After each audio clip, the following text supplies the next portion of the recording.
इस नवरात्रि में पूजा पाठ भले मत करना, लेकिन यह एक काम जरूर कर लेना, पूरे नवरात्रि का फल मिल जाएगा। इस नवरात्रि में पूजा पाठ भले ही मत करना, परंतु यह एक काम जरूर करना, पूरी नवरात्रि के पूजा का फल मिलेगा। और भक्तों, आज के इस वीडियो में हम आपको ये भी बताएंगे कि नवरात्रि के कौन से दिन महिलाओं को भूल से भी बाल नहीं धोने चाहिए और उस दिन बाल धोने पर शास्त्र क्या कहता है, हम विस्तार से आपको बताएंगे। भक्तों, नवरात्रि का महापर्व बहुत ही शुभ और मंगलकारी माना जाता है। नवरात्रि के पूरे 9 दिन गंगाजल की हर एक बूंद की तरह पवित्र माने जाते हैं। ये शुभ समय भक्तों के जीवन में खुशियों की सौगात लेकर आता है। भक्तों, आपको बता दें कि इस वर्ष 2025 में मां दुर्गा हाथी पर सवार होकर पधारेंगी। हाथी की सवारी को अत्यंत शुभ और समृद्धि देने वाला माना गया है। शास्त्रों में वर्णित है तथा मान्यताओं के अनुसार यदि शारदीय नवरात्रि पर माता दुर्गा का आगमन हाथी पर होता है तो इसका अर्थ है कि पृथ्वी पर सुख, समृद्धि और अन्न धन की वृद्धि होगी। ये जीवन को सुखमय बनाता है और भक्तों को भक्ति का भरपूर लाभ प्राप्त होता है। भक्तों, इस बार नवरात्रि पूरे 9 दिनों तक मनाई जाएगी, ना एक दिन कम और ना एक दिन ज्यादा। मां शेरावाली की विशेष पूजा और आराधना की जाएगी। शारदीय नवरात्रि का महापर्व 22 सितंबर 2025 सोमवार से प्रारंभ होकर 30 सितंबर 2025 मंगलवार को नवमी तक चलेगा और 1 अक्टूबर 2025 बुधवार को विजयादशमी मनाई जाएगी। ऐसे में शारदीय नवरात्रि पर माता दुर्गा की कृपा प्राप्त करने के लिए कलश स्थापना का शुभ मुहूर्त 22 सितंबर 2025 को सुबह 6:01 से लेकर 7:29 तक रहेगा। घट स्थापना की अवधि 1 घंटा 18 मिनट की होगी। वही अभिजीत मुहूर्त सुबह 11:15 से दोपहर 12:33 तक रहेगा। इस दौरान किए गए महाव्रत और पूजा से सभी देवी देवताओं की कृपा प्राप्त होती है और पूजा पाठ का फल कई गुना बढ़ जाता है। दोस्तों, स्वयं माता दुर्गा जी ने कहा है कि नवरात्रि के दौरान जो भी स्त्री भक्त विशेष नियमों का पालन करते हुए व्रत करती हैं और छोटे छोटे कार्य पूरे मन से करती हैं, उनके जीवन से हर कष्ट मिट जाते हैं और उनका घर खुशियों से भर जाता है। उनकी हर मनोकामना पूर्ण होती है। दोस्तों, हमारे हिंदू धर्म में शारदीय नवरात्रि का विशेष महत्व होता है। वैसे तो एक वर्ष में 4 नवरात्रि आती हैं और हर नवरात्रि में माता दुर्गा स्वर्ग से धरती पर प्रवास करती हैं, परंतु शारदीय नवरात्रि के दौरान माता दुर्गा हाथी पर सवार होकर पधारती हैं। यह वेदों में स्पष्ट रूप से लिखा हुआ है। जब भी माता रानी हाथी पर धरती पर आती हैं, तो ये बहुत शुभ संकेत होता है और भक्तों के जीवन में खुशहाली लाता है। यही कारण है कि शारदीय नवरात्रि को सबसे ज्यादा फलदायी माना जाता है, क्योंकि इस दौरान माता रानी अत्यंत प्रसन्न मुद्रा में होती हैं और अपने दोनों हाथों से अपने भक्तों पर कृपा बरसाती हैं। शारदीय नवरात्रि में की गई पूजा, साधना और व्रत कभी व्यर्थ नहीं जाते। अगर भक्त सच्चे मन से माँ की सेवा करता है तो माँ अपने भक्तों की मुराद अवश्य पूरी करेगी। माँ इस नवरात्रि पर आपके सारे दुख कष्टों को दूर करेगी। जो भी उपाय आप करेंगे शीघ्र ही फल देंगे। दोस्तों, सच्चे हृदय से कमेंट बॉक्स में लिख देना जय माता रानी। आज के वीडियो का जो विषय है वो बहुत ही ज्ञानवर्धक और सुंदर विषय है। नवरात्रों में चाहे कुछ भी कर लेना, लेकिन ये कार्य जरूर कर लेना। बिन पूजा के ही सारा फल मिल जाता है। आप चाहे कुछ करें या ना करें, लेकिन नवरात्रों में यह एक कार्य जरूर कर लेना।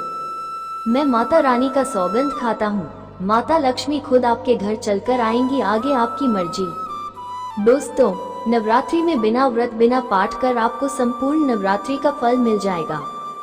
यह वीडियो ध्यान से देखना। अगर आपने व्रत नहीं रखा है कोई बात नहीं, आपको परेशान नहीं होना है, क्योंकि कभी कभी हम काम के चलते या कोई और वक्त होता है या कभी कभी हमें ऐसे कई सारे कामों में फंस जाते हैं जिस कारण हम माता रानी को नवरात्रों में टाइम नहीं दे पाते। तो आपको परेशान नहीं होना है। अगर आपने व्रत नहीं रखा है कोई बात नहीं, या पूजा नहीं कर रहे हैं नवरात्रि में कोई बात नहीं। दोस्तों, बस एक काम आपको कर लेना है। नवरात्रि में जितने भी लोग पूजा पाठ करते हैं उससे भी आपको अधिक बढ़कर के फल प्राप्त होगा। तो यह वीडियो ध्यान से देखना। आज की जो मैं वीडियो बताऊंगा बहुत ही सुंदर है, ज्ञानवर्धक जानकारी है। इस प्रकार की जानकारी आप लाखों रुपए खर्च करेंगे फिर भी कोई नहीं बताने वाला। हमारे चैनल का मकसद है जनहित एवं जन कल्याण करना। इसलिए आप लोगों को इस प्रकार की अच्छी अच्छी जानकारी सिखाते हैं। तो आइए इस वीडियो में जानते हैं नवरात्रि में ऐसा कौन सा कार्य करने से बिना व्रत, बिना पूजा या फिर बिना कन्या भोजन के सारे फल की प्राप्ति हो जाती है। मैं प्रामाणिक जानकारी बताऊंगा। जो जानकारी बताऊंगा शास्त्रों के अनुसार लिखी हुई जानकारी बताऊंगा। और अगर आप भी माता रानी के सच्चे भक्त हैं, माता रानी को मानते हैं, माता रानी के प्रति आपकी आस्था है, माता रानी के प्रति आपका विश्वास है, तो आप कमेंट बॉक्स में जय माता दी जरूर लिखना।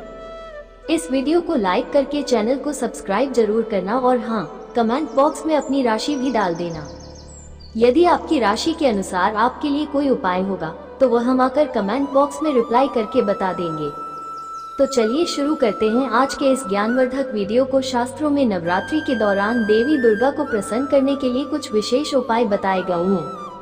इन उपायों को करके आप माँ दुर्गा का आशीर्वाद प्राप्त कर सकते हैं। नवरात्रि पर अगर कुछ शुभ कारक चीजों को आप घर में ले आते हैं तो अनेक प्रकार के लाभ आप इनसे पा सकते हैं। आपकी धन की समस्या हो, नौकरी कारोबार की समस्या हो, घर के क्लेश दूर करने हो, बच्चों की पढ़ाई लिखाई की समस्या हो, हर समस्या का समाधान पा सकते हैं। अलग अलग कामनाओं की पूर्ति के लिए अलग अलग चीजें बताई गई हैं, तो वीडियो को आखिर तक जरूर देखें और कमेंट बॉक्स में जय माता दी जरूर लिखें। दोस्तों, सनातन धर्म में तुलसी के पौधे का काफी महत्व बताया गया है। भगवान कृष्ण, श्री हरि, विष्णु जी, माँ लक्ष्मी, इनके भोग में तुलसी के पत्ते को डालना अनिवार्य बताया गया है। मान्यताओं के अनुसार नवरात्रि में तुलसी का पौधा घर लाकर अगर उसे रोपा जाए और नित्य पूजा की जाए तो उसे घर में खुशहाली आती है। इसी तरह शंख पुष्पी को भी शास्त्रों में शुभकारी पौधा बताया गया है। कहा जाता है कि अगर नवरात्रि के दौरान कभी भी शंख पुष्पी की जड़ को लाकर चांदी की डिब्बी में भरकर धन रखने वाले स्थान पर रखा जाए तो धन वैभव में बढ़ोतरी होती है, घर में बरकत आती है। दोस्तों, जो लोग विदेश यात्रा करना चाहते हैं या फिर कामकाज हेतु वहां जाकर बसना चाहते हैं, कोई तीर्थों की यात्रा करना चाहता है, 4 धाम की यात्रा करना चाहता है, लेकिन संभव नहीं हो पा रहा, तो आप नवरात्रि में घर में ध्वजा खरीद कर लाएं। इसे माँ दुर्गा को अर्पित करें और फिर नवमी के दिन इसे किसी भी देवी के मंदिर में जाकर लगा दें या मंदिर में अर्पित कर दें। माँ से मनोकामना की पूर्ति की प्रार्थना करें। आपकी यात्रा के योग्य बनेंगे और यात्रा मंगलमय हो जाएगी। जीवन में हर समस्या का मूल कारण ढूंढे तो कहीं ना कहीं पैसे पर आकर रुक जाता है।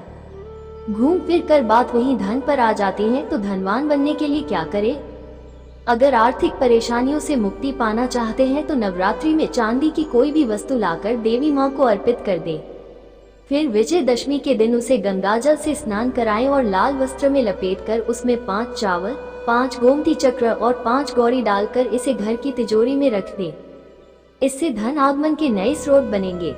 यकीन मानिए, इस उपाय से व्यक्ति रंग से राजा बन सकता है।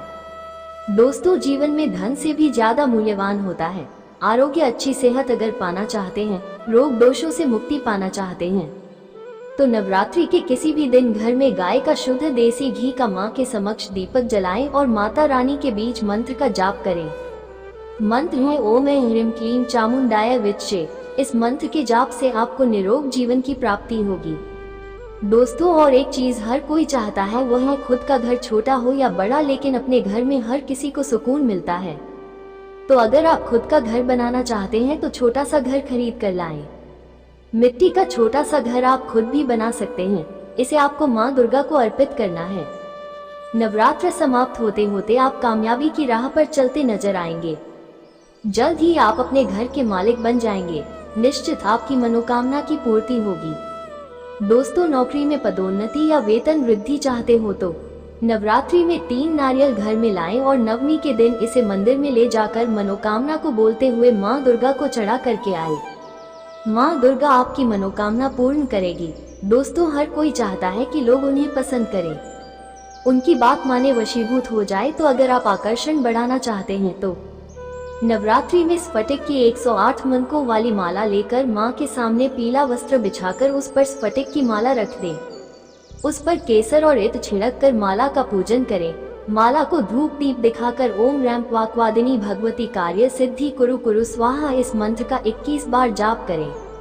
आपके आत्मविश्वास में चमत्कारी रूप से वृद्धि होगी। हर कोई आपको पसंद करने लगेगा।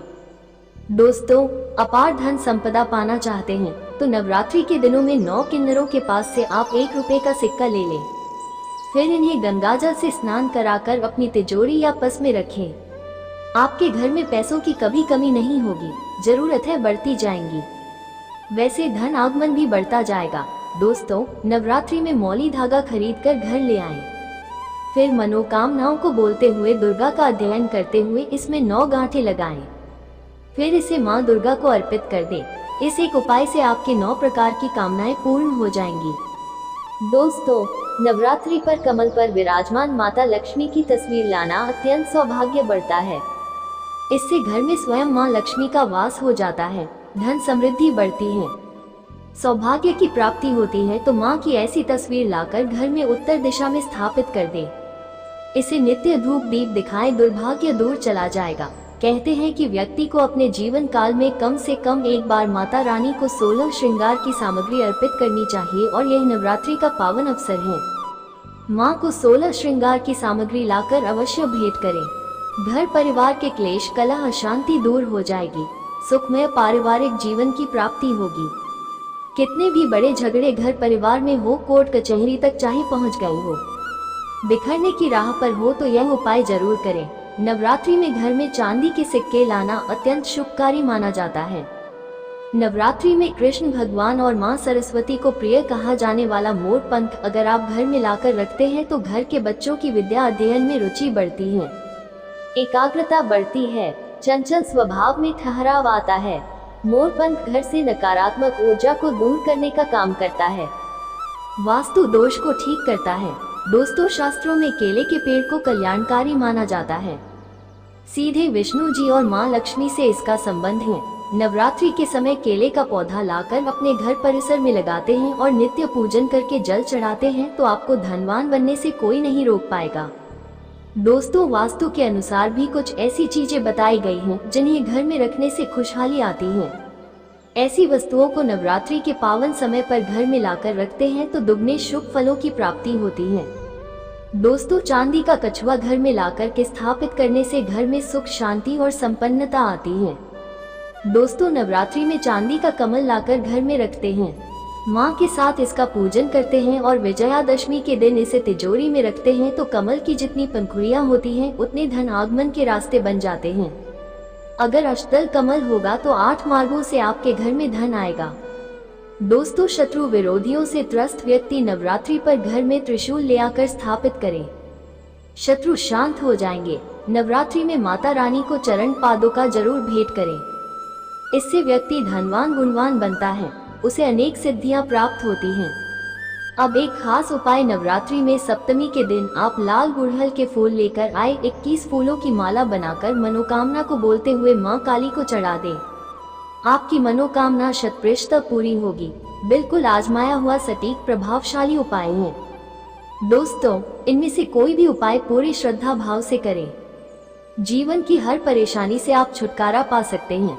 अपना भाग्य चमकाने के लिए, किस्मत के दरवाजे खोलने के लिए नवरात्रि में यह उपाय अवश्य करें। दोस्तों, आज के इस वीडियो में हम आपको नवरात्रि व्रत के नियम बताएंगे।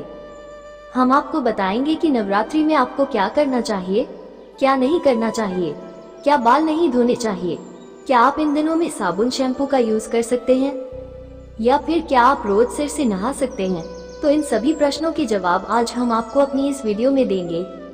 लेकिन दोस्तों, उससे पहले आपसे रिक्वेस्ट है कि अभी हमारे इस वीडियो को लाइक कर दीजिए, चैनल को भी सब्सक्राइब कर दीजिए ताकि ऐसे ही वीडियो आपको मिलती रहे।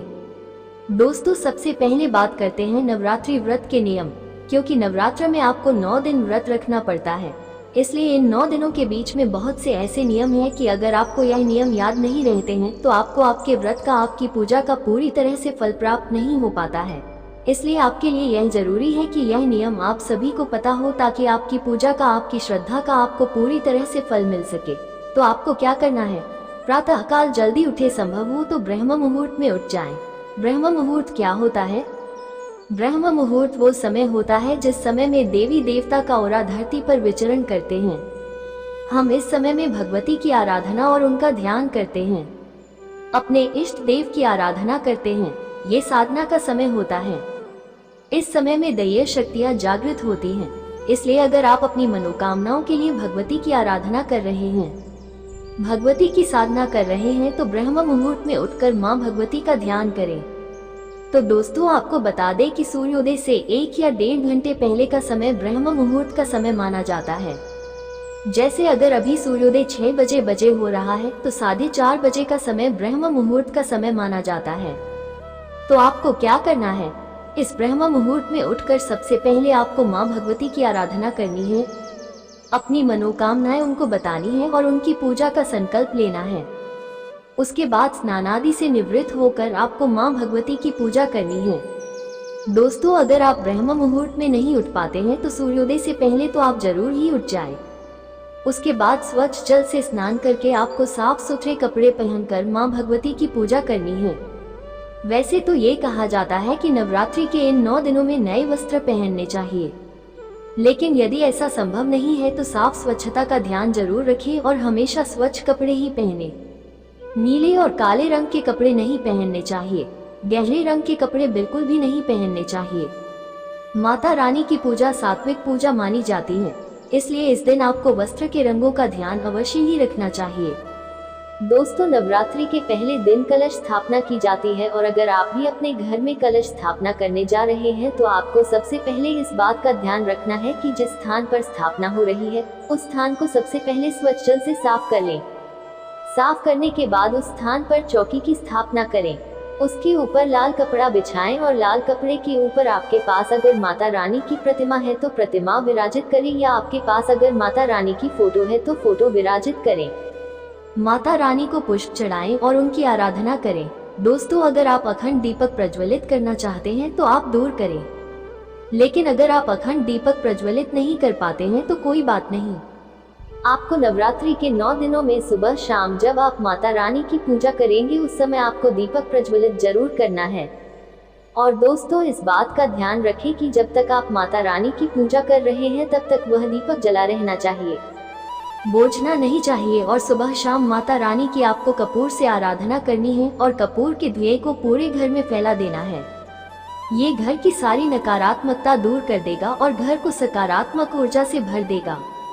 साथ साथ आप माता रानी से क्षमा याचना भी करते रहिए, क्योंकि हो सकता है कि जाने अनजाने में आपसे व्रत रखने में कोई गलतियां हो गई हो या पूजा में कोई गलतियां हो गई हो, तो आपको ये कार्य भी जरूर करना है।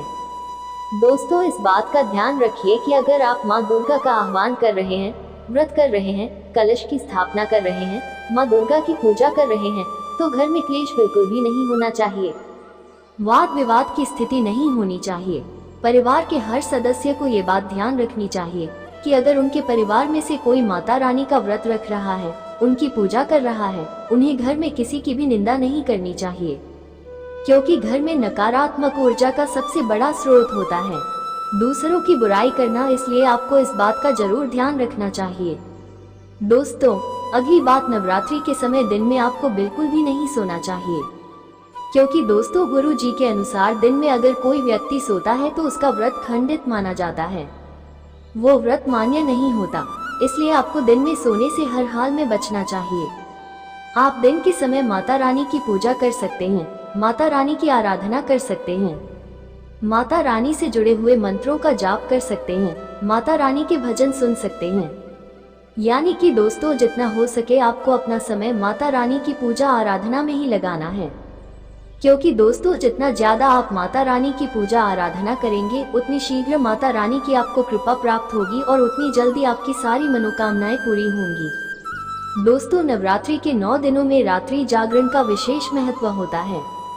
अगर आप माता रानी से किसी विशेष फल की प्राप्ति के लिए व्रत रख रहे हैं, उनकी पूजा आराधना कर रहे हैं, उनके मंत्रों का जाप कर रहे हैं, तो रात्रि के समय अगर आप जागरण करते हैं तो उससे मंत्रों की सिद्धि हो जाती है और आपकी मनोकामना पूरी हो जाती है और माता रानी आपसे प्रसन्न रहती है। तो दोस्तों, अगर बात करें कि रात्रि जागरण का समय क्या होता है, तो रात्रि जागरण का समय होता है 10 बजे तक, यानी कि आप 10 बजे तक रात्रि जागरण कर सकते हैं और माता रानी की पूजा आराधना कर सकते हैं। दोस्तों, अगर आप अपने किसी विशेष मनोकामना को पूरा करना चाहते हैं और शीघ्र ही पूरा करना चाहते हैं तो इसके लिए भी एक समय निर्धारित किया गया है। इस समय की गई पूजा से माता रानी का आशीर्वाद बहुत जल्द ही प्राप्त होता है। तो अगर आप बहुत जल्दी बहुत शीघ्र माता रानी का आशीर्वाद प्राप्त करना चाहते हैं तो आपको माता रानी की पूजा रात्रि 7 बजे से 11 बजे के बीच करनी चाहिए। इस समय की गई पूजा से बहुत जल्दी आपकी मनोकामनाएं पूरी हो जाती हैं। तो चलिए बात करते हैं कि क्या नवरात्रि में बाल धोने चाहिए। क्या नवरात्रि में बालों में शैम्पू करना चाहिए, साबुन लगाना चाहिए या नवरात्रि में तेल लगाना चाहिए। दोस्तों, नवरात्रि में बहुत से लोग बहुत सी वस्तुओं का त्याग करते हैं। ये सब व्यक्ति के अपने अपने साहब पर निर्भर करता है। बहुत से लोगों को आपने देखा होगा कि वे पूरे नवरात्रि में चप्पल भी नहीं पहनते हैं, फिर पूरे नवरात्र नंगे पैर रहते हैं। कुछ लोगों को आपने देखा होगा कि वे नवरात्रि में तामसिक वस्तुओं का त्याग कर देते हैं, यानी कि प्याज, लहसुन, मांस, मदिरा आदि का सेवन बिल्कुल भी नहीं करते हैं। ऐसे ही बहुत लोग ऐसे भी होते हैं कि नवरात्रि में साबुन, शैम्पू, तेल आदि सभी का त्याग कर देते हैं। लेकिन दोस्तों, ये बिल्कुल भी जरूरी नहीं है कि आप भी साबुन, तेल, शैम्पू आदि का त्याग कर दें, क्योंकि अगर आप नवरात्रि में बाल धोना चाहते हैं, शैम्पू लगाना चाहते हैं तो यह आप बिल्कुल कर सकते हैं। यह आपके ऊपर निर्भर करता है कि आप इसका त्याग करना चाहते हैं या नहीं। दोस्तों, माता रानी भक्तों के द्वारा की गई त्याग से खुश होती हैं। माता रानी को खुश करने के लिए आपको सच्चे मन से आराधना करनी पड़ती है। ये बस भक्तों के ऊपर निर्भर करता है कि वे किन किन चीजों का त्याग कर सकते हैं। लेकिन दोस्तों, हम आपको बता दें कि अगर आप साबुन, शैम्पू, तेल आदि का उपयोग करते हैं तो आपको ये ध्यान रखना चाहिए कि इन सब में अंडा मिला हुआ बिल्कुल भी नहीं होना चाहिए। आप सभी हर्बल वस्तुओं का उपयोग करें। तेल में आप सरसों के तेल का त्याग कर दें। आप नारियल के तेल का उपयोग कर सकते हैं, बादाम के तेल का उपयोग कर सकते हैं। और दोस्तों, कहीं भी अगर आपसे कहा जाए कि आपको तेल का उपयोग नहीं करना है, साबुन का उपयोग नहीं करना है, तो ये बात बिल्कुल सत्य नहीं है। आप निर्भय होकर इन सभी का उपयोग कर सकते हैं। दूसरी बात कि क्या नवरात्रि के सभी दिन हम सर से नहा सकते हैं?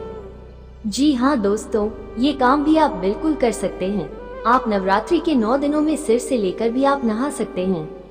बस आपको इस बात का ध्यान रखना है कि बृहस्पतिवार के दिन आपको सिर से नहीं नहाना है। तो दोस्तों, आज के इस वीडियो में हमने आपको बताया कि नवरात्रि के दिन क्या करना चाहिए, क्या नहीं करना चाहिए, बाल धोने चाहिए या नहीं धोने चाहिए, शैम्पू, साबुन, तेल आदि वस्तुओं का इस्तेमाल करना चाहिए या नहीं, या सर से नहा सकते हैं। अगर आपको आज की वीडियो पसंद आई हो तो लाइक कर दीजिए, चैनल को सब्सक्राइब करके बेल आइकन ऑल कर दीजिए। तो अब हम मिलेंगे आपसे अगली वीडियो में। स्वस्थ और सुरक्षित रहें। धन्यवाद। जय माता रानी।